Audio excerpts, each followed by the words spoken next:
Queridos, quem estava aqui na semana passada e pôde acompanhar nas reuniões das nossas células essa semana, já está por dentro, já está sabendo que a gente está vivendo uma experiência neste momento, nesse início de ano na nossa igreja,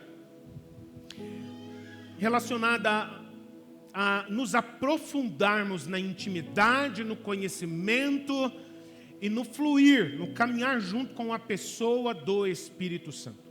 E talvez seja até importante falar isso, que é um detalhe, mas é um detalhe de toda a importância. A pessoa do Espírito Santo. O Espírito Santo é uma pessoa divina, que faz parte, é uma parte do Deus único. Nós não adoramos a vários deuses, nem existem vários deuses. A Bíblia diz que qualquer outro Deus não é Deus, não existe, é falso, é ídolo, impulsionado por hostes malignas, demônios por trás dessas figuras de idolatria, para influenciar, para bloquear a mente, a fé das pessoas no Deus verdadeiro.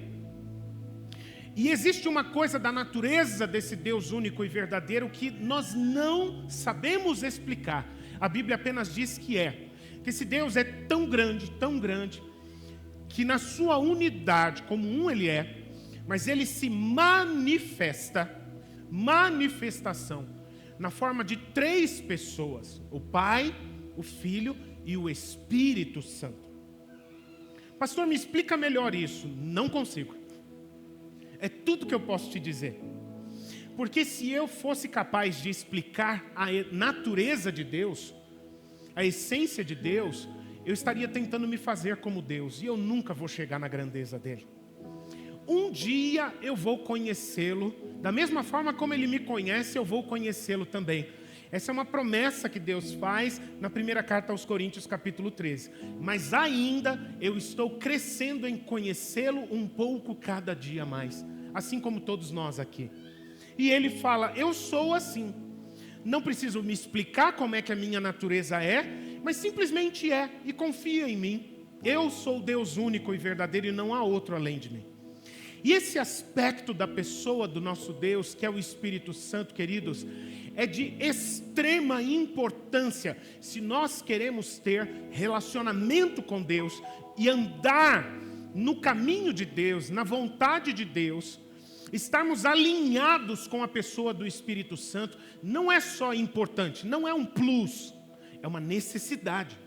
É impossível nós vivermos no centro da vontade de Deus, é impossível nós andarmos no caminho de Deus se não tivermos a cooperação do Espírito Santo ajudando nesse processo, na nossa jornada, em nome de Jesus.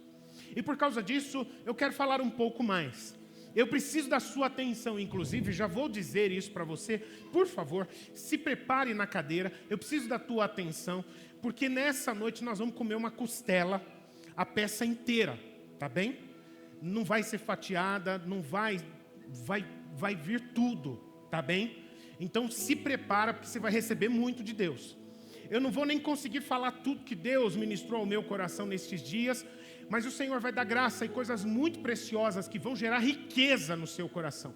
Eu tenho certeza, se você receber isso com fé, com o coração aberto, o teu relacionamento com Deus a partir dessa noite, dessa palavra, vai abrir a tua visão espiritual e você vai viver num outro patamar na presença de Deus. Eu tenho certeza disso, em nome de Jesus. E sabe, antes de ler a palavra de Deus com você, eu gostaria de falar uma curiosidade, porque o texto que eu quero ler com você e meditar com você nessa noite é Gálatas capítulo 5, a partir do verso 16 até lá para frente, o 25, do 16 ao 25. Daqui a pouco nós vamos ler juntos esse texto, mas é uma coisa muito interessante que eu gostaria de contar para vocês, e talvez alguns de vocês não saibam, mas para mim isso tem um significado especial. Muitos anos atrás, na nossa igreja, eu já sou pastor dessa igreja há 19 anos, agora em janeiro eu completei 19 anos à frente do ministério dessa igreja. Muitos anos atrás, foi por volta de 2007, o Senhor me deu uma palavra baseada exatamente nesse texto, Gálatas capítulo 5, a partir do verso 16. E naqueles dias eu preguei sobre o fruto do Espírito, versos 22 e 23. E o Senhor me deu uma palavra que foi uma série que durou mais de 2 meses, todo domingo em sequência, pregando Gálatas 5, 22 e 23, sobre o fruto do Espírito. E naquela época, o Senhor me deu uma estratégia, uma ideia, e algumas pessoas da nossa igreja me ajudaram. E durante um bom tempo teve aqui na frente, nesse palco, um vaso de barro, e tinha uma muda de uma árvore, era desse tamanhozinho assim.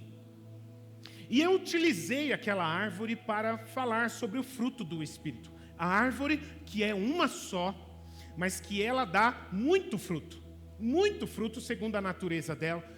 E é assim que eu estava tentando explicar sobre a maneira como o Espírito Santo frutifica a natureza dele dentro de nós.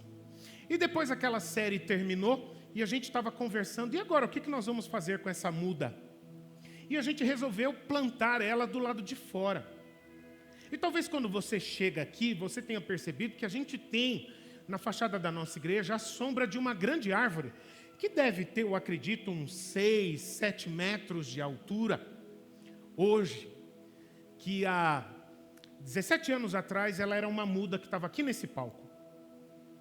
E hoje ela é uma grande árvore.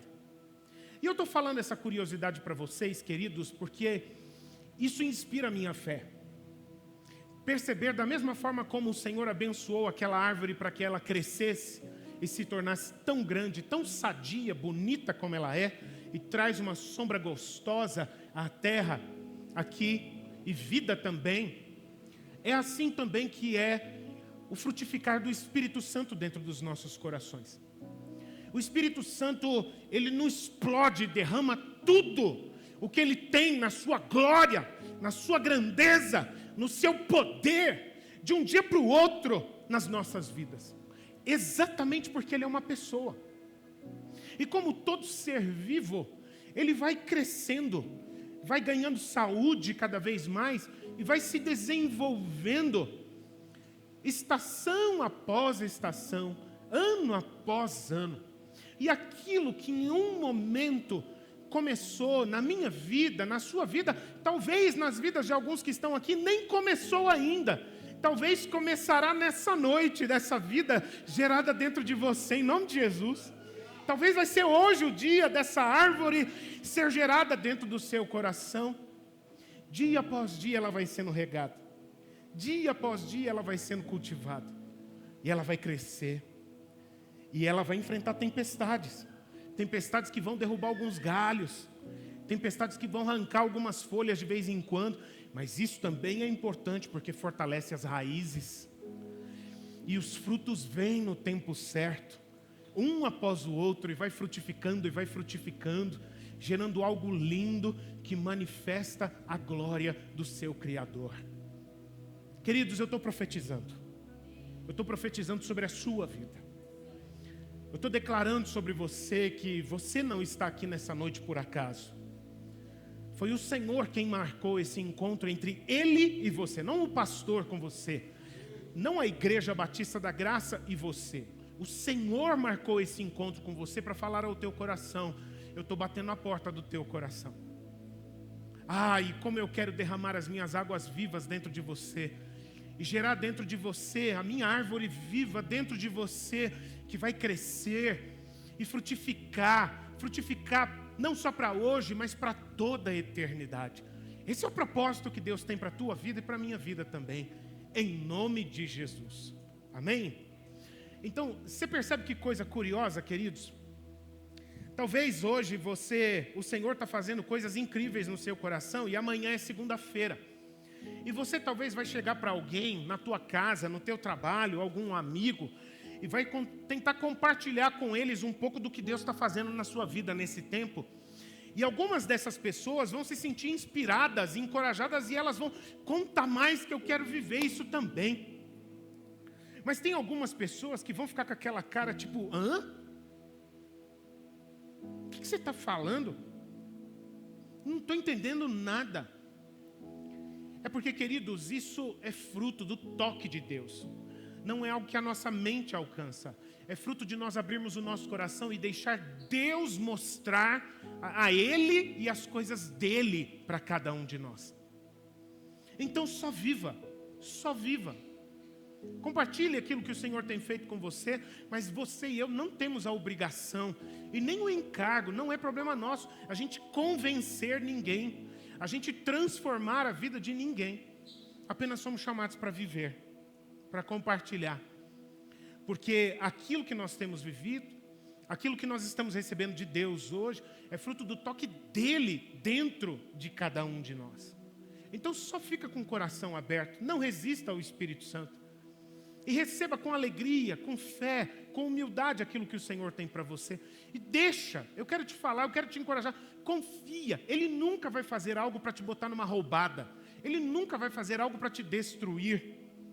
Se Ele estiver fazendo algo dentro de você, confia, porque é coisa boa. Amém? A palavra de Deus diz assim: digo, porém, o seguinte: vivam no Espírito e vocês jamais satisfarão os desejos da carne. Porque a carne luta contra o Espírito e o Espírito luta contra a carne, porque são opostos entre si, para que vocês não façam o que querem.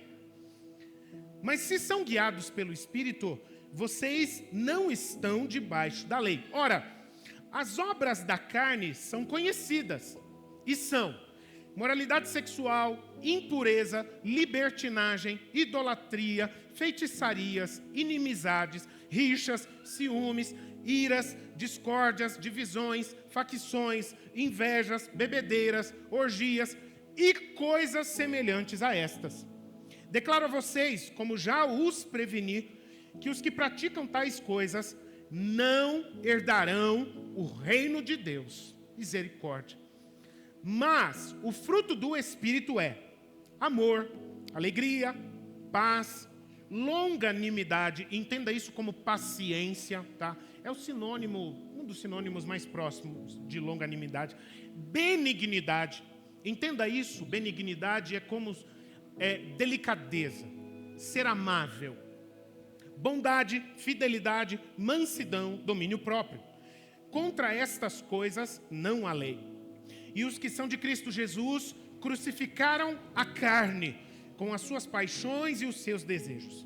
Se vivemos no Espírito, andemos também no Espírito. Amém, queridos? Seja semelhante ao Espírito Santo. A palavra de Deus está nos falando aqui sobre uma batalha. Uma batalha que acontece no interior de toda pessoa que crê e que procura seguir a Jesus Cristo. Não está falando aqui de batalha espiritual, necessariamente, no sentido de dizer a batalha do reino da luz, do reino dos céus, contra o reino das trevas. Mas está falando de uma batalha interior. Essa batalha aqui ela é bem específica, é a batalha do que a Bíblia chama aqui de a carne contra o Espírito. É uma batalha interna que acontece dentro de cada pessoa. Essa batalha interior, queridos, então, ela não vai se tratar, eu já quero começar explicando claramente isso. Essa batalha interior não vai se tratar, então, de quanta unção você tem. Quantos dons espirituais você tem, você consegue ter. Quanto de revelação das coisas espirituais você já alcançou? Quantos ministérios você tem? Ou qualquer outra coisa nesse sentido? Não, muito pelo contrário. Essa batalha interior, ela se trata do quanto da natureza do Espírito Santo há dentro de você. Quanta semelhança com a natureza, com a pessoa de Jesus Cristo você tem. Essa batalha se trata disso, muito ou pouco, da natureza do Espírito Santo há dentro de você. Muita ou pouca semelhança com Jesus Cristo você tem no seu viver. Na palavra do domingo passado, quando nós falamos sobre o poder do Espírito para viver Jesus, para sermos testemunhas de Jesus, a gente também falou sobre uma coisa muito importante que o Espírito Santo dá para nós. que é o seu poder. Mas junto com essa capacidade, esse poder que o Espírito Santo dá para praticar o que Jesus praticou, para seguir o que Jesus ensinou, existe uma distorção que é muito comum sobre a obra do Espírito Santo nas vidas das pessoas. Porque o Espírito Santo, ele não trabalha nas vidas das pessoas, gente, apenas dando capacidade. O Espírito Santo não atua nas vidas das pessoas apenas derramando do seu poder, compartilhando do seu poder. Mas uma outra parte muito importante da ação do Espírito Santo nas nossas vidas é transformar o nosso caráter. Às vezes parece que não tem nada a ver, né? Não. Assunto do Espírito Santo é poder, é fogo, é glória. Agora, caráter é assunto de tomar vergonha na cara. Não. A palavra de Deus diz que não. O trabalhar do Espírito Santo nas nossas vidas também é voltado no sentido de moldar, de transformar o nosso caráter. Quando a gente fala do Espírito Santo, é muito mais comum falar de poder. Mas eu vejo muitas vezes falar-se pouco de ter caráter, gerado, modelado pelo Espírito Santo. Eu vejo muita gente interessada no Espírito Santo. A gente tem visto uma liberdade muito grande na nossa nação hoje em dia, de pessoas buscando viver no profundo dessa intimidade espiritual com o Senhor, procurar viver aquilo que a palavra de Deus nos promete, procurar conhecer dos mistérios do Senhor na sua vida. Muita gente interessada nisso, muita gente que vai a determinados lugares porque ouviu falar que lá o poder se manifesta. E eu quero ver esse poder. Eu quero ir lá porque eu quero talvez até sobre um pouquinho para mim desse poder, dar uma espirrada em mim e o negócio fumega na minha vida e aquela curiosidade para ir lá atrás. Tem o desejo de provar dessas coisas, quer ver o milagre, quer ver os sinais, quer ver a cura acontecer, etc.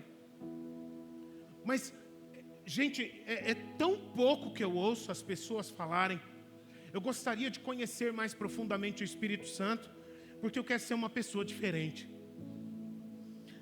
Como eu vejo pouca gente interessada em ser semelhante ao Espírito Santo, na conduta. Como eu vejo pouca gente ser interessada em conhecer o Espírito Santo e ser semelhante como ele, tendo um coração igual ao dele, tendo um caráter como o dele, tendo uma maneira de pensar como a maneira do Espírito Santo pensar também. Sabe, o ministério da nossa igreja tem um versículo que é a nossa divisa, é a base bíblica do ministério da nossa igreja, que é Efésios capítulo 4, versículo 15. O que fala lá? Antes, seguindo a verdade em amor, cresçamos em tudo, naquele que é a cabeça, Cristo. Olha o que a palavra de Deus diz: cresçamos em tudo, não somente em poder, mas também em caráter, mas também em fé, etc. O nosso crescimento em Cristo, ele precisa ser completo, ele precisa ser equilibrado. E por isso, queridos, eu preciso chamar a tua atenção. Presta bastante atenção no que eu quero falar agora, nessa frase que eu quero declarar agora para você. Eu quero falar sobre maturidade espiritual. Uma pessoa espiritualmente madura no lidar com as coisas do mundo espiritual. A maturidade espiritual de uma pessoa, ela não é medida pelos dons que ela exerce.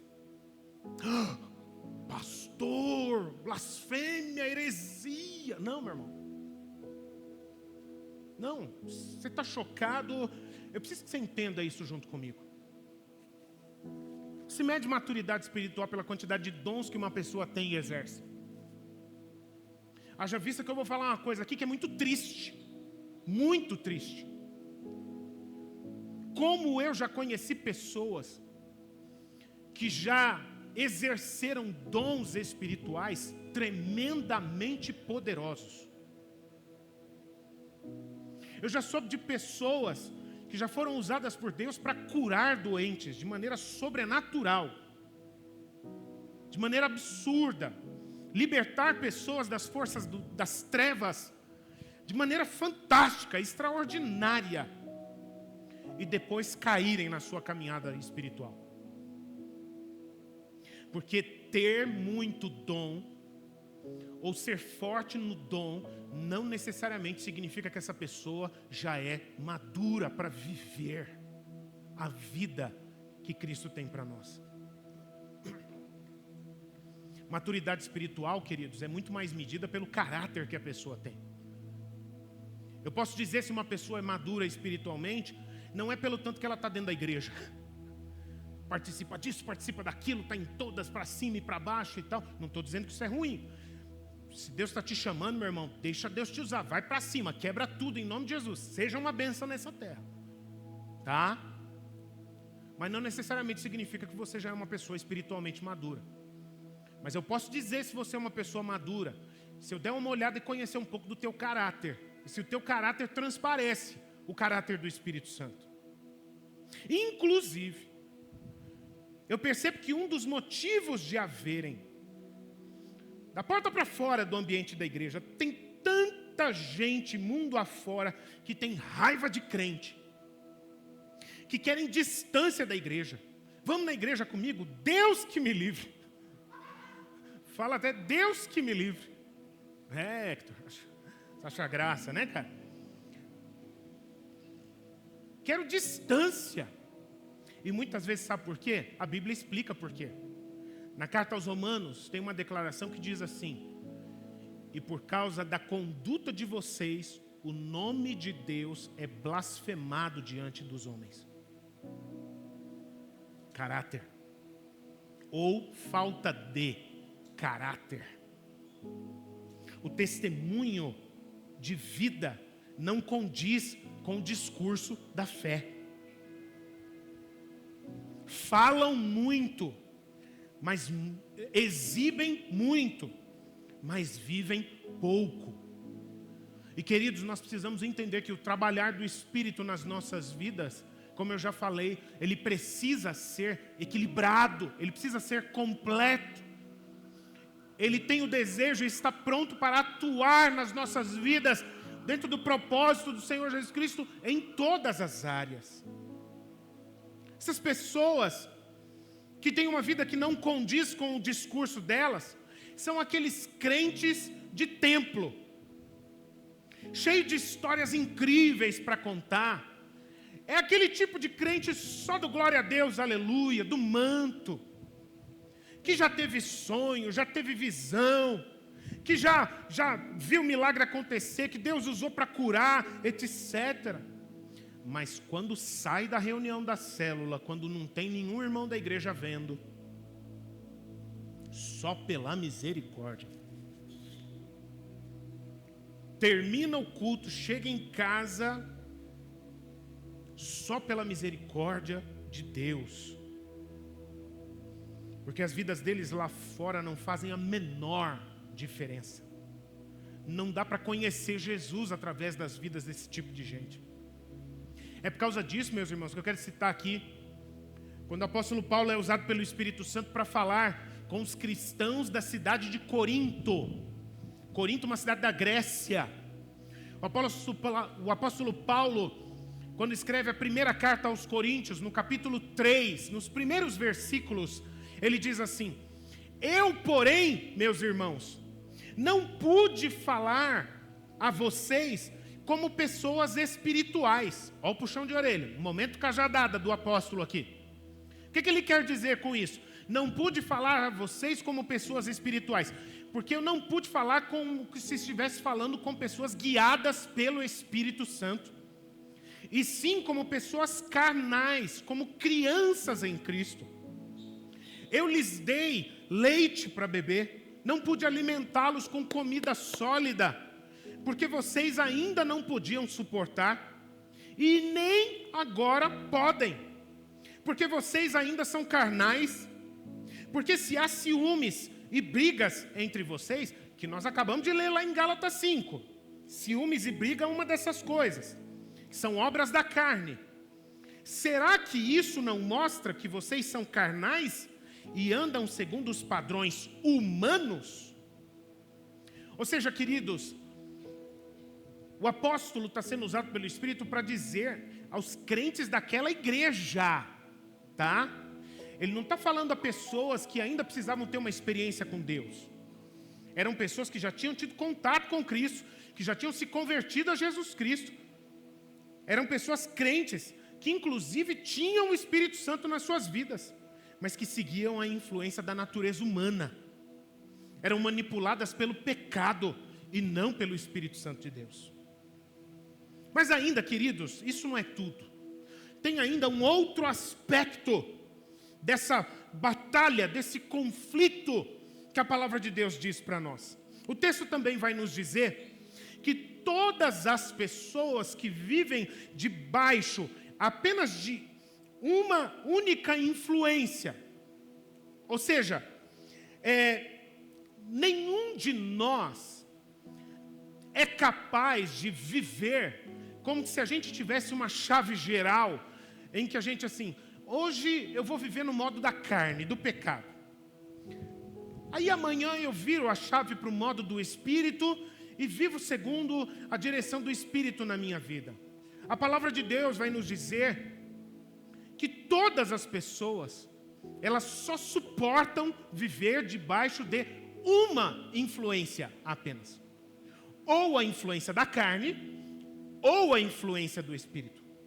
Não dá para viver um modo... Não, eu vou viver 50-50, 50-50%. De vez em quando o Espírito, de vez em quando a carne, conforme interessar mais.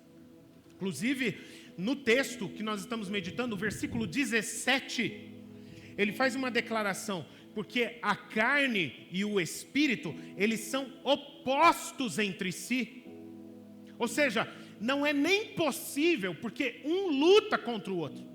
A carne tenta tomar espaço nas nossas vidas e para botar o Espírito para fora. E o Espírito não pode atuar numa vida que está se sujando, se emporcalhando, se poluindo de pecado. E o versículo 17 termina, para que vocês não façam o que querem. Uau!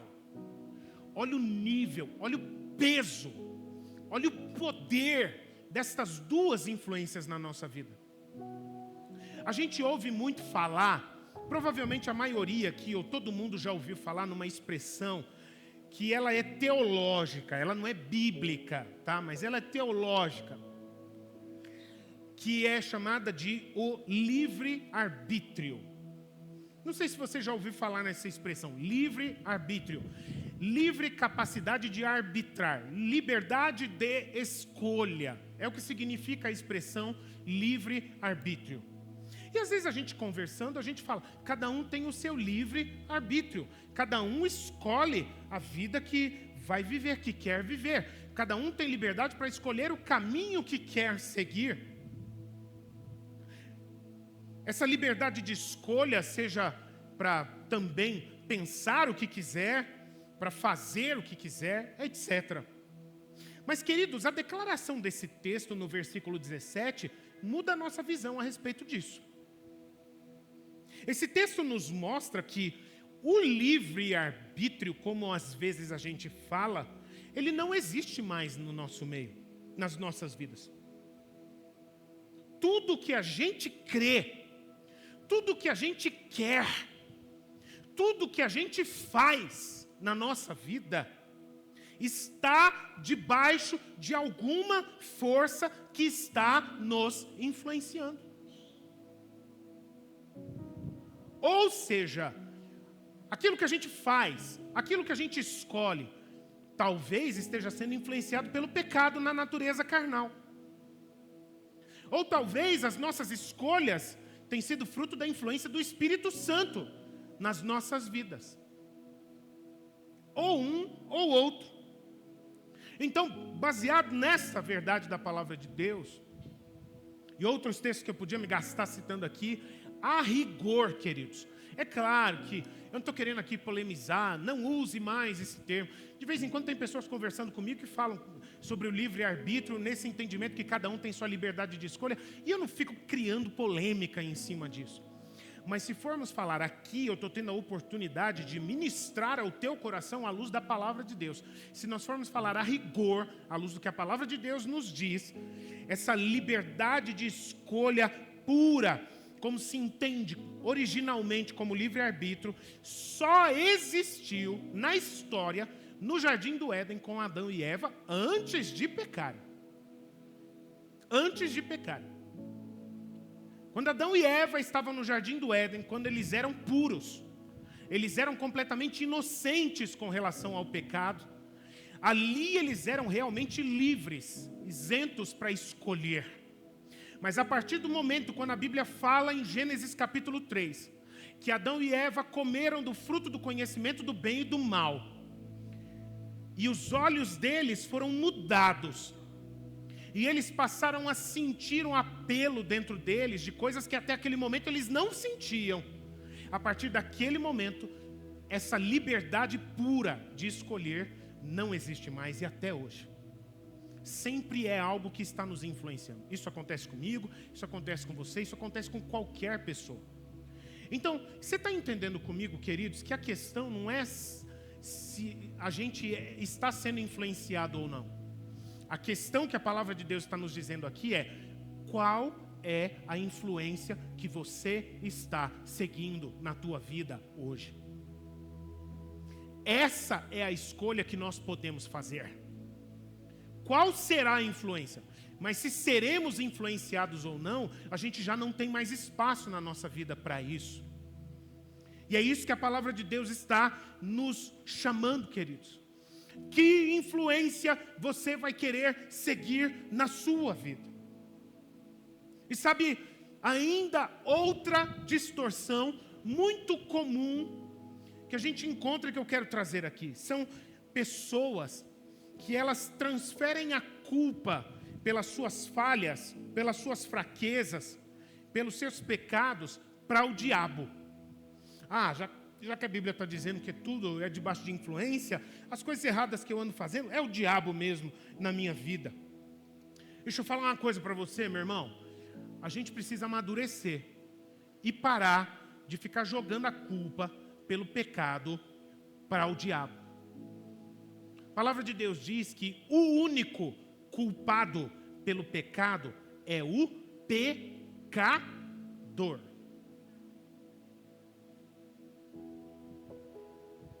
Mas e o diabo nessa história, pastor? A Bíblia fala que o diabo, ele não passa de um oportunista. Ele já é desgraçado mesmo, ele já é caído, e para a situação dele, o nível de blasfêmia que ele praticou contra Deus, ele é incorrigível. E o trabalho dele contra as vidas de todos os seres humanos, todas as pessoas hoje, é como um oportunista aproveitador de situações. É isso que ele faz, é uma das coisas que ele faz. A Bíblia explica um pouco isso. Tiago capítulo 1, a partir do versículo 13, o que a Bíblia diz lá?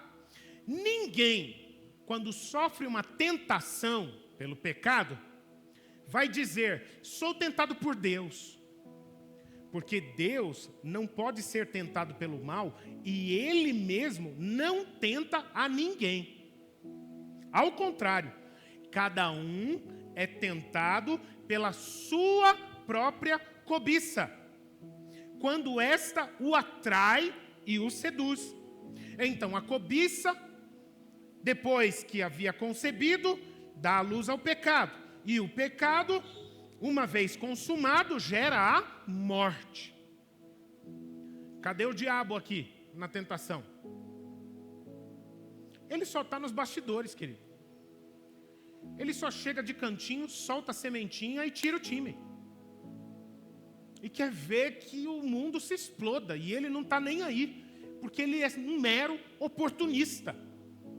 A glória do diabo é roubar tudo aquilo que seria para a glória de Deus. A glória do diabo é ver o circo pegar fogo. Essa que é a glória dele. A Bíblia está dizendo aqui para nós que Deus nunca tenta a ninguém. Ainda que Ele pode colocar nas nossas vidas algumas provas. E é muito importante entender, Ele só coloca a prova na vida de quem é filho dele. E a intenção, a finalidade que Ele tem quando Ele permite provas nas vidas dos seus filhos, é para produzir maturidade, transformação nas vidas dos seus filhos. Agora, o diabo, como diz a Bíblia, ele é tentador. Um dos trabalhos dele, então, é encontrar quais as nossas fraquezas, e talvez aquilo que eu tenho fraquezas não sejam as mesmas que você tem. E vamos aqui, tá? Não vamos ficar aqui, todo mundo é lindo, maravilhoso, ninguém peca, ninguém sente tentações por nada. Todos nós sofremos tentações. O próprio Filho de Deus, o Senhor Jesus Cristo, foi tentado. Ok? A questão não é se nós sofremos tentações. Tentações, todo mundo sofre. A questão é se nós caímos na tentação ou não. O que Jesus nos ensinou a orar? Na oração do Pai Nosso, Mateus capítulo 6, lá na frente. E não nos deixes cair em tentação. Jesus não nos ensinou a orar: Senhor, tira as tentações da minha vida. Porque essa é uma oração que Deus não vai atender. Porque quem vive num mundo de pecados está sujeito a enfrentar tentações. Mas nós podemos pedir a Deus que nos dê a graça necessária para a gente não, quando a tentação vier, a gente não cair nelas. Porque esse é um dos trabalhos. Ele encontra as nossas fraquezas e se aproveita das nossas fraquezas simplesmente para colocar armadilhas ali no nosso caminho, com a finalidade de fazer a gente cair no pecado e a gente se tornar escravo do pecado, como ele mesmo é. Amém, queridos? Está fazendo sentido isso no seu coração? Eu espero que sim. Eu oro por isso, tá bem? Porque isso pode ser determinante em alguns momentos nos próximos dias das vidas de alguns de vocês. Eu tenho percebido uma unção profética muito forte nessa noite aqui nesse culto. Eu já vi isso no momento de intercessão aqui. E eu percebo que o Senhor está abrindo os olhos e descortinando coisas do mundo espiritual para algumas pessoas aqui de uma maneira muito forte. Meu irmão, por favor, deixa para lá se você está cansado, se você está com a cabeça cheia porque você está com dias agitados, se você está com dor em algum lugar, repreende essa dor e declare dentro de você, em nome de Jesus: eu quero beber dessa palavra, eu quero que ela me alimente, eu quero que ela gere vida dentro de mim, que ela transforme o meu ser, produza santidade dentro de mim. Não perde essa oportunidade não, meu irmão, minha irmã. Talvez algumas coisas que você está recebendo aqui nessa noite poderão destravar destinos aqui. Elas poderão ser fundamentais para determinar se você viverá em vitória ou não, em alguns momentos nos próximos dias da sua vida, em nome de Jesus. Voltando a falar sobre as duas influências, da carne e do espírito. A natureza carnal, isso precisa ser explicado. O que a Bíblia diz sobre isso? Porque não é uma coisa muito comum da gente falar, a natureza carnal, a natureza carnal. O que é isso, carne? A natureza carnal, se a gente pudesse trocar em miúdos, no nosso vocabulário, é aquela voz que diz, às vezes, dentro de cada um de nós. Sabe aquela vozinha que às vezes fala dentro de cada um de nós? Que o certo é obedecer aquilo que você sente vontade de fazer. Já ouviu essa voz? Já. Provavelmente essa voz falou dentro de você essa semana. Mas você está sentindo vontade. Mas você quer tanto. E aí a gente ainda, no dia a dia, a gente ainda acaba encontrando uns perturbados enviados do inimigo para falar: se você está com vontade, então faz. É o certo fazer. Para ajudar a empurrar para o fundo do buraco. Né? Essa é a voz que a carne sopra dentro da gente. Se você está com vontade, faça. Será gostoso, vai dar prazer, se é o que você quer, se é o que é bom para você. Ah, quantos amigos que mais atrapalham do que ajudam, eu vejo às vezes se levantarem em torno da gente. Amigo bom, meu irmão, Não é aquela pessoa que sempre vai dizer, vai então, faz. Eu estou aqui do seu lado para ajudar se acontecer alguma coisa errada. Amigo bom é aquele que fala, olha, eu gosto tanto de você que eu preciso falar para você, você está errado, você vai quebrar a cara se você fizer isso. Só que esse tipo de amigo, às vezes a gente não gosta de ter perto da gente, né? Porque o nosso balão estava enchendo. E estava enorme. Já estava encostando no teto. E a gente já nem conseguia mais segurar esse balão, de tanta vontade que a gente queria de voar. Aí vem esse amigo e joga aquele balde de água gelada no nosso balão e fala, não vai dar certo isso que você está fazendo, esse caminho que você está seguindo. Provavelmente seja um anjo que Deus está colocando na tua vida, meu querido. Não fica bravo com essa pessoa, não. É Deus que está cuidando de você. Porque isso é a voz da natureza humana corrompida pelo pecado, que leva a gente a trocar aquilo que é do céu pelo que é da terra, aquilo que dura para sempre, aquilo que é eterno, por um prazer passageiro. O pecado endóida tanto a gente, gente. Você sabe do que eu estou falando. Eu não estou falando novidade para ninguém aqui. O pecado deixa a gente tão desparafusado da cabeça e sem juízo, que a gente às vezes fica tão encantado no canto da sereia, que a gente é capaz de abrir mão do destino eterno por uns momentos de prazer. É louco isso, mas como tem gente que faz, misericórdia. É como a Bíblia diz aqui. Quais são as obras da carne? De maneira prática, exemplos, o texto dá uma lista. Coisas como imoralidade sexual, impureza, libertinagem. O que é libertinagem? Aquela pessoa que se sente livre para fazer o que quer, onde quer, quando quer. Aquela pessoa que não se emenda, aquela pessoa que não se toca. Isso é libertinagem. Idolatria, feitiçaria, inimizade, rixas, ciúmes, pessoas iradas. Viu, nervosinho? Viu, esquentadinha? Discórdias, divisões, facções. Pastor, o que é facção, pastor? É aquele negócio lá do crime organizado, do PCC, do Comando Vermelho? Não, querido. É muito mais simples do que isso. Sabe o que é facções? São aquelas pessoas que adoram fazer uma panelinha. Não, já fechou, é nós aqui. Não fala para ninguém, vamos só nós. Não deixa os outros entrarem, vai ficar chato. Só os bons aqui. Facções, invejas, bebedeiras, orgias e coisas semelhantes a estas. Ou seja, essa lista que a palavra de Deus deixa aqui para nós, ela não acabou. Ela não está completa. Qualquer outro tipo de comportamento de caráter semelhante a esse daqui, você pode pôr na lista, por conta própria, que não vai dar errado. Esse tipo de vida aqui, que a palavra de Deus diz, aqueles que praticam tais coisas não herdarão o reino de Deus. Deixa eu lembrar uma coisa aqui. Para quem que esse texto da Bíblia está se dirigindo? Para aqueles que estão perdidos com a vida virada no 8, descambado, pirado, pintando o 7, o 8, o 9 e o 10? Está falando para crente.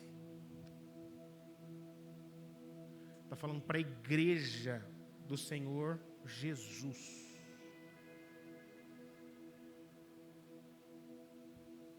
Cuidado, meu irmão. Cuidado, minha irmã.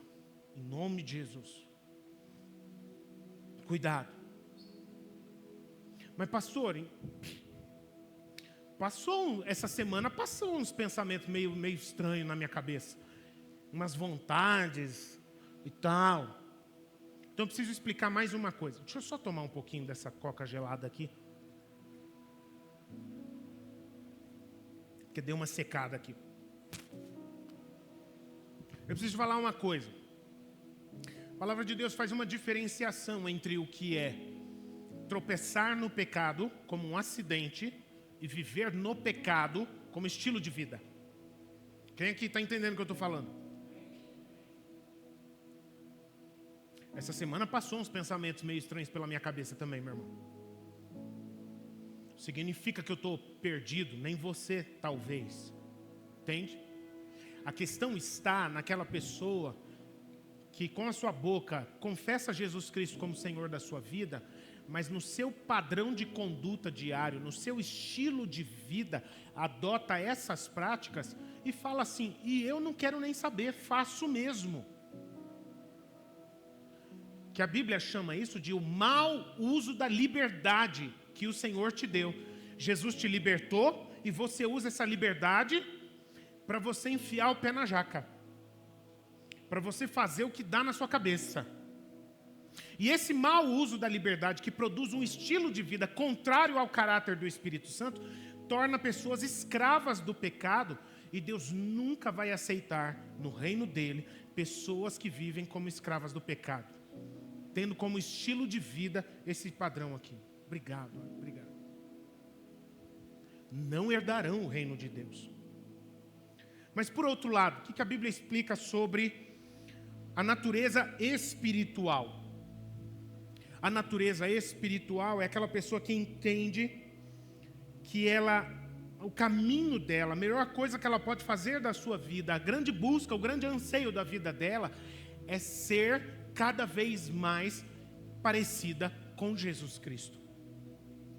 O que Cristo quer é o que eu também quero. Como Cristo age é como eu também quero agir. O que é prioridade para Jesus, eu quero que seja também para mim. O jeito de viver de Jesus é como eu também quero viver. É isso que é ser espiritual. E como a palavra de Deus diz, qual é o fruto que o Espírito produz nas nossas vidas? E aí ele dá uma lista também: amor, alegria, paz, longanimidade, que eu já falei, pode trocar por paciência, benignidade, pode trocar por amabilidade, bondade, fidelidade ou fé incondicional, mansidão, um coração domável e domínio próprio ou autocontrole. E a palavra de Deus termina concluindo no verso 23 dizendo: contra estas coisas, contra esse padrão de conduta, não há lei. Ou seja, queridos, às vezes a gente tem contato com a palavra de Deus de uma maneira muito como fariseu, como religioso morto. Às vezes a gente tem contato com a Bíblia como se a Bíblia fosse um livro de regrinhas. Deixa eu procurar na Bíblia, posso fazer isso ou não posso? Devo ou não devo? Vou ou não vou? E meu irmão, a Bíblia não é livro de regrinhas. Obrigado, querido, Deus abençoe. A Bíblia não é livro de regrinhas. A Bíblia é um livro de verdade de vida. Portanto, a palavra de Deus diz que quem vive segundo o fruto do Espírito, essa natureza, esse caráter do Espírito, essa pessoa não precisa ir atrás de regrinhas. No dia a dia dela, quando se levantarem as situações que ela precisa tomar uma decisão, o que eu faço aqui? Vou ou não vou? Falo ou não falo? O fruto do Espírito vai mostrar para ela o que ela deve fazer ou não deve fazer. A lei que ela vai seguir não vai ser a lei das regras, que porque diz assim que tem que ser assado, que tem que... Vai ser a lei do Espírito gravada no íntimo do seu coração. É por isso que a palavra de Deus diz: contra essas coisas não há lei. Quem que consegue enquadrar uma pessoa que vive nesse padrão de vida? Não tem como. E da forma como está escrito aqui, queridos, indica que também essa lista não está completa. Qualquer outro tipo de virtude, de comportamento semelhante a estes, a gente pode incluir também nesse padrão de vida. Então, queridos, diante destas verdades, a gente precisa parar para fazer uma reflexão. Tudo isso que nós estamos falando aqui precisa te levar e me levar a um momento de a gente se avaliar. Como que eu consigo medir se eu estou vivendo debaixo da influência da carne ou do Espírito? como você consegue medir se a sua vida está debaixo da influência da carne ou debaixo da influência do Espírito?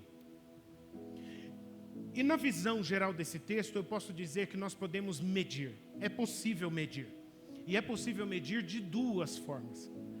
Internamente, mas também externamente. Como é que a gente pode fazer essa avaliação internamente? Simples. Responda a essa pergunta dentro de você. Você não precisa falar para mim, você não precisa falar para a pessoa que está do seu lado. Internamente, faça essa avaliação. Quem ocupa mais a sua vida? O que ocupa mais os teus pensamentos no teu dia a dia? É o céu ou é a terra? O teu tempo. Com o que você gasta mais do teu tempo? Com as coisas eternas, que duram para sempre? Ou com essas coisas que todo dia a gente está envolvido com elas, uma puxa a outra? Os teus planos, quais são tuas prioridades, os teus grandes projetos de vida, ou o teu grande projeto de vida? Ele está relacionado com as coisas de Deus, para você? Ou estão relacionadas com as coisas que o teu coração tanto deseja, tanto anseia? A resposta que você der para essa pergunta, você já vai saber debaixo de qual influência você está vivendo. Aquilo que mais ocupa a tua mente, aquilo que mais ocupa teu coração, com certeza é o que tem governado a sua vida. Independente do que a gente falar. Não, eu sou de Deus, eu sou isso, eu sou aquilo. Mas a prova, meu irmão, a prova está no dia a dia. Ali não tem como esconder. Mas externamente, também tem como a gente avaliar. E às vezes não só as pessoas. Lembra-se quando eu falei que o mundo também está procurando conhecer Jesus lendo as nossas vidas? A pergunta que a gente pode fazer para se avaliar externamente é: qual, aliás, é a qualidade das nossas atitudes? Essa é a maneira da gente se avaliar externamente. A palavra de Deus diz, o próprio Jesus disse, que de uma árvore boa não pode sair fruto ruim. E de uma árvore ruim não é possível vir fruto bom. Portanto, os frutos serão do mesmo teor de qualidade da árvore. Então eu posso te fazer uma pergunta. Qual é o peso das tuas palavras quando você está conversando com as pessoas, se dirigindo para as pessoas? Você é aquele tipo de pessoa, homem ou mulher, que é um marreteiro com as suas palavras? Abre a boca, só vem cacetada. Qual é o teor das tuas conversas? Vamos falar sobre o governo. Vamos falar sobre dinheiro, a economia. Vamos falar sobre o que aconteceu, enfim, com a vida de tal pessoa. Como é que você interage com as pessoas quando você está conversando? As tuas palavras, elas são voltadas para gerar vida ou para gerar morte? Quando alguém faz um comentário, poxa, fulano é fogo, viu? Fulano só faz isso. Aí você emenda na conversa, é verdade, né? Ai, é terrível, eu também não suporto aquela pessoa. Eu também fiquei sabendo, e aí já continua. Como que você reage quando você é provocado? Já viveu essa situação? Daquele parente. Às vezes aquele parente que é usado pelo inimigo. Às vezes acontece. Para fazer um comentário que você entra assim meio... Como é que você costuma reagir quando alguém faz um comentário, um vizinho faz um comentário a respeito de você? Como é que você reage com as situações em que você é provocado? Simples a simples forma como você reage, você não precisa dizer que você é ou que você não é. Já disse. Não precisa mais falar. As atitudes já mostraram. As nossas disciplinas, queridos. Você é que nem diz o poeta, deixa a vida me levar. Do jeito que as coisas acontecem, eu só vou indo. Ou você é uma pessoa que sabe o que quer, sabe aonde quer chegar, sabe quais são as prioridades na sua vida, está disposto a fazer renúncias, sacrifícios por aquilo que é o mais importante. Ou você é guiado por aquilo que você está afim de fazer. E ainda enche a boca para dizer, se eu não estou afim, eu não faço. Não tem quem me faça. É burro velho isso. Não é assim que os antigos falam? Parece um burro velho. Quanto mais você puxa, mais ele senta e não sai do lugar. Tem gente que tem espírito de burro velho. Quanto mais recebe palavra assim, vamos, creia, vamos lá e tal, mais senta e fala, agora é que eu não vou. Isso é carne, meu irmão. Isso é carne, minha irmã. Se você até hoje se orgulhava de ter esse tipo de conduta, eu apelo a você nessa noite, em nome de Jesus, se arrependa. Não é bonito. Não glorifica a Deus. Se achava que era chique, você parecer com esse peito estufado, não faço, não quero, não vou. Você devia se envergonhar, querido. Porque isso é carne pura. Não tem nada do Espírito Santo nisso. E eu poderia continuar conversando com vocês aqui sobre outras coisas, sobre a tua disposição de ceder. Quanto você se dispõe a ficar no prejuízo para poder ficar com a paz? Deixar que o outro leve vantagem em cima de você só para você ficar com paz? Quanto você está disposto a perdoar quem não merece ser perdoado? Da mesma maneira como Jesus nos perdoou. Todas essas coisas são avaliações, são formas muito simples da gente avaliar, independente do que a gente fala que é, do que a gente fala de que crê. Essas nossas atitudes demonstram muito claramente o que influencia a nossa vida e o que governa o nosso caminhar. São provas definitivas se nós estamos vivendo segundo a carne ou segundo o Espírito. E é inclusive por isso que chega lá no final do texto, no versículo 25, que ele vai dizer, se nós vivemos em Espírito, andemos também em Espírito. Olha que coisa interessante. Por que precisa falar as duas coisas? Já não é tudo a mesma coisa? Não. A Bíblia está mostrando para nós que viver no Espírito e andar no Espírito são duas coisas diferentes. A pessoa pode crer em Cristo, ela pode ter nascido de novo. Isso é viver no Espírito. Ela pode até ser crente, ser uma cristã, ter a vida do Espírito Santo dentro dela.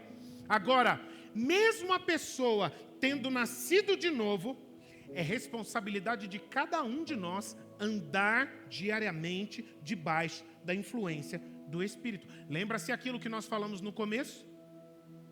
Nós sempre estamos debaixo de alguma influência.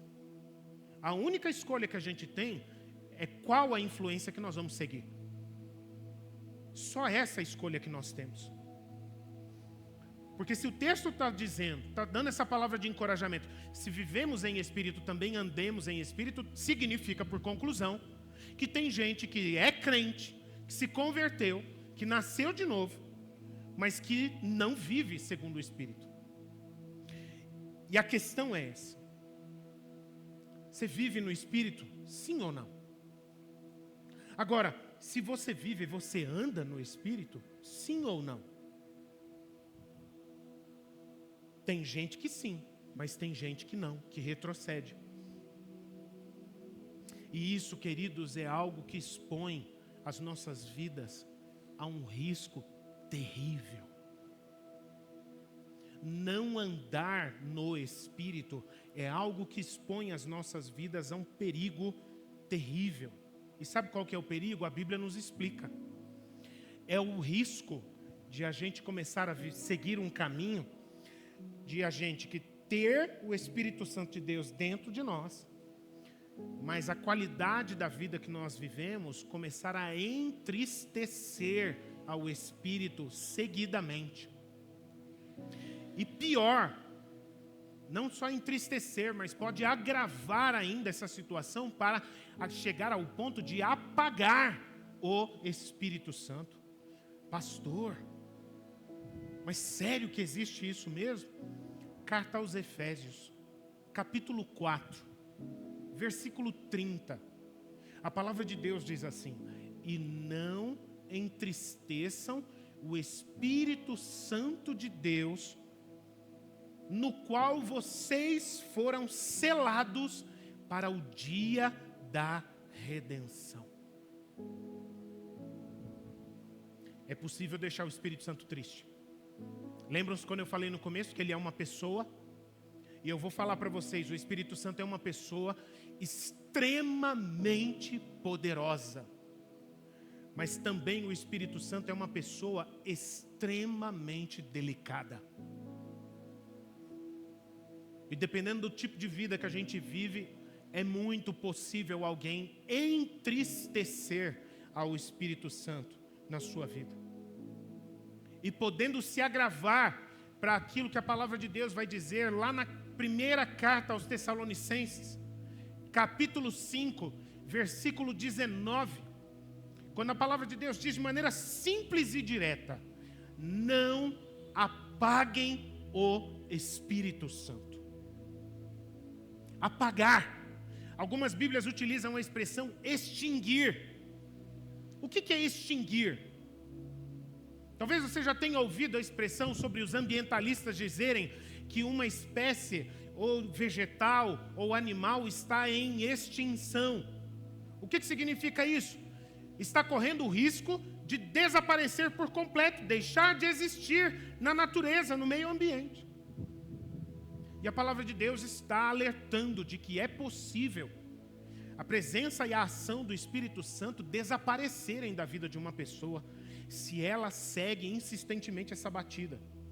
O risco, queridos, é uma pessoa, mesmo que seja crente, ir seguindo a carne, buscando o pecado, e o coração ir se endurecendo, e a fé vai se esfriando, até chegar a um ponto que ela despreza o Espírito Santo cada vez mais, e ele, por conta disso, vai se entristecendo.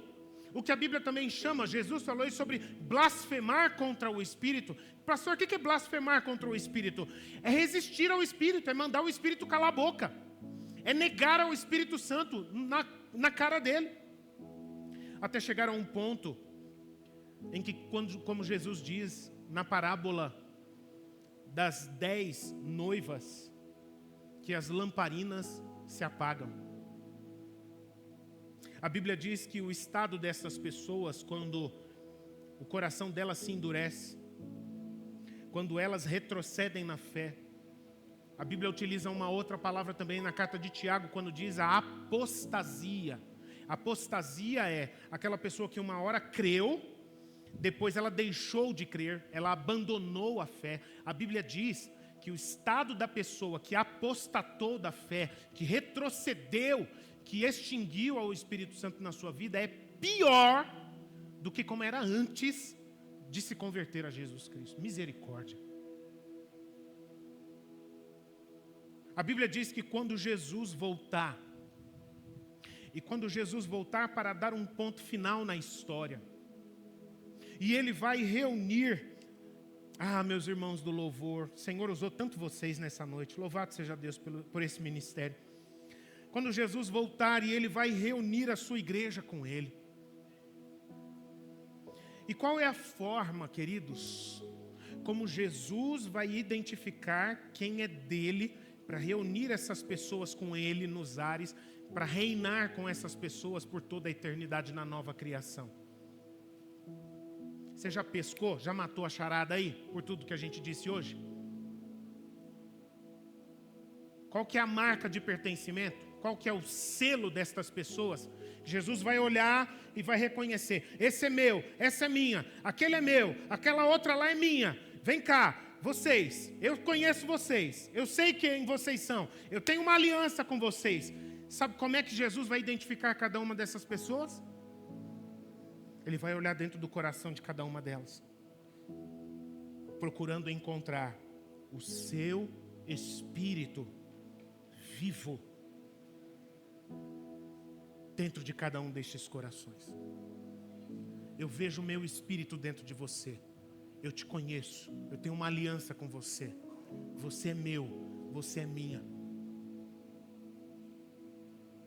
Que por outro lado, o grande risco, como o próprio Jesus um dia falou, é algumas pessoas, mas Jesus, eu vivia dentro da igreja, Jesus, eu fiz viagem missionária, Jesus, eu estava lá no dia da ceia, Jesus, e Jesus, infelizmente, ter que dizer para alguns: não te conheço,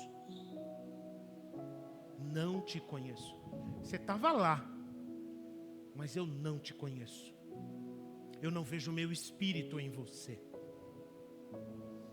A palavra de Deus diz em Romanos capítulo 8, nos versículos 7 e 8, diz assim: porque a inclinação da carne é inimizade contra Deus, pois a carne não está sujeita à lei de Deus, e nem mesmo pode estar.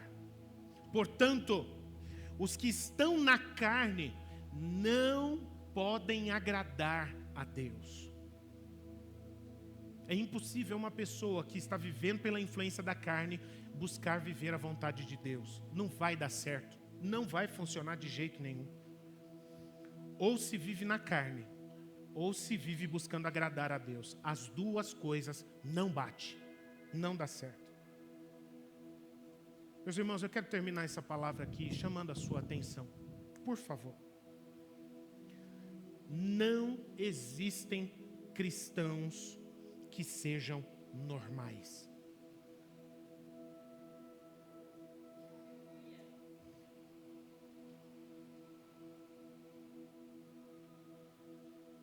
Essa espécie não existe, nunca existiu.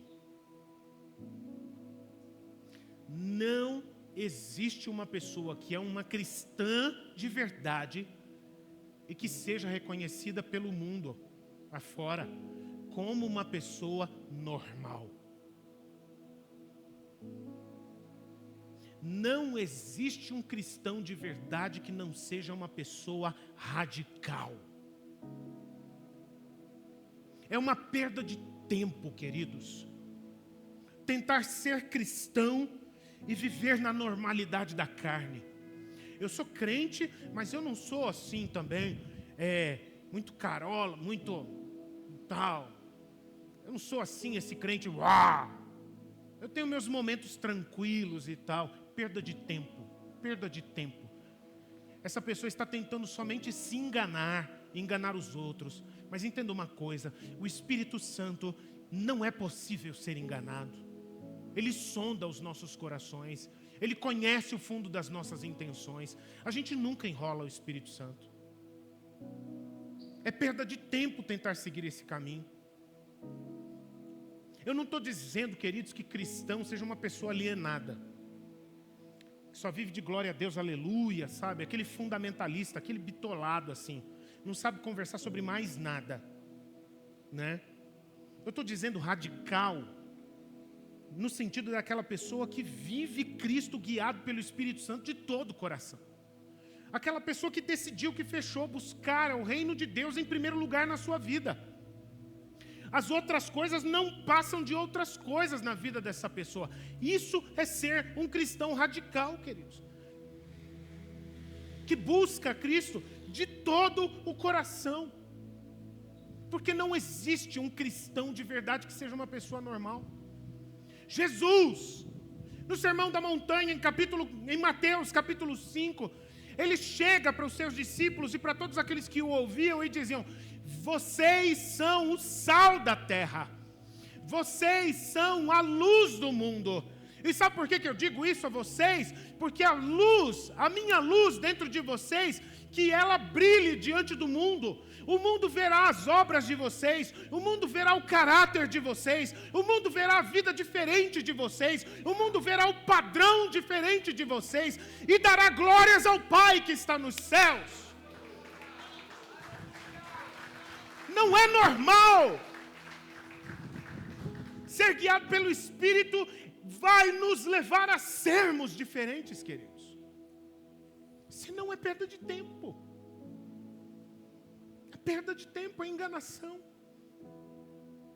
Amém? Fique em pé, por favor. Felipe, vem com os irmãos aqui. Vai orando no Espírito aí. Escolha um louvor, bênção para a gente caminhar para o final deste culto. A palavra de Deus diz na carta aos Romanos, capítulo 12, versículo 2, a Bíblia diz assim: e não se conformem com o padrão deste mundo, mas sejam transformados na mentalidade de vocês, pelo Espírito Santo de Deus. Porque quanto mais transformados na mentalidade, eu vou colocar com as minhas palavras, com um caráter cada vez mais transformado pelo Espírito Santo, mais preparados vocês estarão para viverem a vontade de Deus. Sabe por quê? Porque a vontade de Deus é a única que é boa, ela é agradável e ela é perfeita, para a glória de Deus, mas também para a nossa bênção e alegria. Queridos, queridas, todos nós somos chamados para morrer. Morrer para o velho homem, morrer para o velho padrão, morrer para aquelas coisas que nos influenciavam, que ditavam o nosso estilo de vida. Não sou mais eu essa pessoa não existe mais, eu morri para todas estas coisas. Todos nós somos chamados, não é só o pastor, não é só teu discipulador, não é só teu líder de célula, não é só teu líder de ministério, não é. Meus irmãos, todos nós somos chamados pelo Senhor. A voz do Espírito Santo está ecoando aqui nessa noite. Todos nós somos chamados para nascer de novo. Todos nós somos chamados para vivermos como filhos amados de Deus. Todos nós somos chamados para sermos pessoas espirituais, guiadas pelo Espírito Santo de Deus. Todos nós somos chamados para sermos diferentes. Viver Jesus e ser igual a todo o resto é perda de tempo.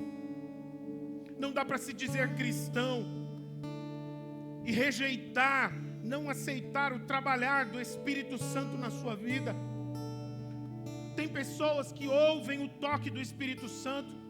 Tem pessoas que percebem o Espírito Santo usando pessoas para falar aos corações delas. E elas ficam remoendo, racionalizando. Espera aí, vou pensar um pouco mais sobre isso. Não, veja bem, eu ainda não estou preparado, não estou preparada. Meu irmão, deixa eu te falar uma coisa. Se não fosse esse o momento da mudança na sua vida, Deus não falaria com você hoje. Faz algum sentido isso para você? Se fosse para mudar amanhã, Deus falaria com você amanhã, criatura.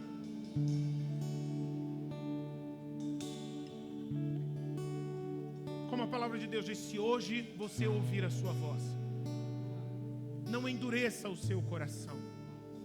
Não endureça o seu coração. Deixa eu me consertar aqui que eu dei uma empolgada. Criatura, filho e filha de Deus. Tá bem? Meu irmão, estou falando de coração mesmo, tá bem? Por favor, não se ofenda. Às vezes dá uma brincada aqui. Irmão, se o Espírito está falando hoje, meu irmão, sabe uma coisa boa? Sabe um golaço que você pode marcar no ângulo? Se joga. Se joga. Ah, mas eu não estou entendendo. Não é para entender, é só para crer, receber e viver. Apenas creia e toma posse, meu irmão. Você já recebeu essa palavra nessa noite. Ele nunca vai preparar para você uma roubada. Ele nunca vai preparar para você algo que te destrua. Ele é Pai eterno. Ele é Pai de amor. Se vocês que são pais e mães sabem dar coisas boas para os seus filhos, quanto mais o Pai eterno dará tudo aquilo que vocês pedirem. Apenas creia. Apenas dê uma resposta à voz do Espírito. O Espírito está tocando ao seu coração. Eu não estou sentindo nada, pastor, não precisa sentir. Só precisa fazer sentido dentro do seu coração. Isso é suficiente, então creia. Creia. Não dá para se dizer cristão, mas ser guiado pelos impulsos da sua natureza humana e do pecado. Essa pessoa já deveria ter morrido. Se ainda não morreu, que seja hoje o dia dessa pessoa morrer. Eu quero fazer um último chamado aqui, nessa noite. Ouvindo a voz do Espírito Santo de Deus falar com você. Querido, querida, escolha ser de Cristo de verdade. Nós não estamos falando aqui de religião. Não, agora eu vou passar a andar na linha, blá, blá, blá, blá. Não é disso que nós estamos falando. É deixar Ele fazer. É deixar Ele fazer. É deixar Ele moldar. É deixar Ele dirigir. Pega o controle e fala: nessa noite, Espírito Santo de Deus, Jesus Cristo, em Teu nome eu declaro, eu estou pegando o controle. Senta aqui. Pega o controle da minha vida. E nessa noite eu declaro: Tu és o Rei. Tu és o Senhor. Espírito Santo de Deus, a partir de agora, eu quero viver a vida que eu quero viver. É para onde o Senhor me conduzir. Eu só vou junto. Eu quero fluir. Eu quero fluir como é o Senhor. O Senhor Jesus disse quando Ele estava conversando com Nicodemos: o vento, você não sabe de onde vem. Você não sabe para onde ele vai. Mas uma coisa você sabe: você sente quando ele bate em você e você ouve a sua voz. Assim são também aqueles que são guiados pelo Espírito Santo de Deus. Flua, meu irmão. Flua, minha irmã. Dê um passo de fé nessa noite. É nova vida. Volte para o terreno da influência do Espírito Santo. Volte a se encher do poder do Espírito Santo. Se alimente com a palavra, seja com louvor, seja com oração. Volte ao jejum, seja orando em línguas estranhas, mas volte para o terreno da influência do Espírito. Esse é o chamado do Senhor sobre a sua vida. Pai Santo, Deus, não dá para negar, não dá mais para resistir, não dá mais para dizer que o Senhor não está falando. É impossível negar, meu Pai, que o Senhor continua até hoje falando aos corações. Eu estou batendo a porta, se você abrir eu vou entrar, e farei morada, e celebrarei com você para toda a eternidade. Pai Santo, obrigado, porque o Senhor continua falando até hoje. E meu Deus, gastar uma noite debruçado sobre a Tua Palavra é muito pouco comparado com tudo aquilo que o Senhor tem para nós, na terra e por toda a eternidade. Oh Deus, eu quero declarar em nome de Jesus. Eu quero declarar em nome de Jesus, meu Deus. Oh Pai, a Tua Palavra não vai voltar vazia. Ela, meu Pai, fez, ó Deus, uma revolução no meu coração, Pai, como uma bomba atômica dentro de mim. E eu creio, meu Pai, isso que aconteceu comigo não será só comigo, meu Pai, mas muitos aqui, meu Deus, também receberão, ó Pai, dessa graça, meu Deus. Oh Pai, em nome de Jesus, sela essas vidas, marca esses corações, faz milagres aqui, ó Pai. Que seja essa, meu Deus, uma noite de concertos, de filhos e filhas voltando para a casa do Pai, filhos e filhas voltando para a casa do Pai, de onde não deveriam ter saído. Que seja essa aqui, meu Deus, uma noite, meu Pai, de pessoas, meu Pai, que viviam no medo, na insegurança, procurando a estabilidade. E hoje à noite, meu Pai, de uma unção de ousadia, de uma unção de fé, de uma unção, meu Pai, de coragem tomando conta dos corações, e essas pessoas dando passos de fé para mergulhar, ó Pai, no mudo, no mover do ambiente do Teu Espírito, meu Deus. Em nome de Jesus, meu Pai, eu te peço que as nossas maneiras de pensar sejam renovadas todos os dias. Em nome de Jesus eu te peço, meu Deus, para que o Senhor trate, meu Pai, a nossa maneira de falar, trate, meu Deus, a nossa maneira de agir, a nossa maneira de reagir, Pai, para que a gente seja cada vez mais parecido com o Senhor. Essa é a nossa oração, em nome de Jesus.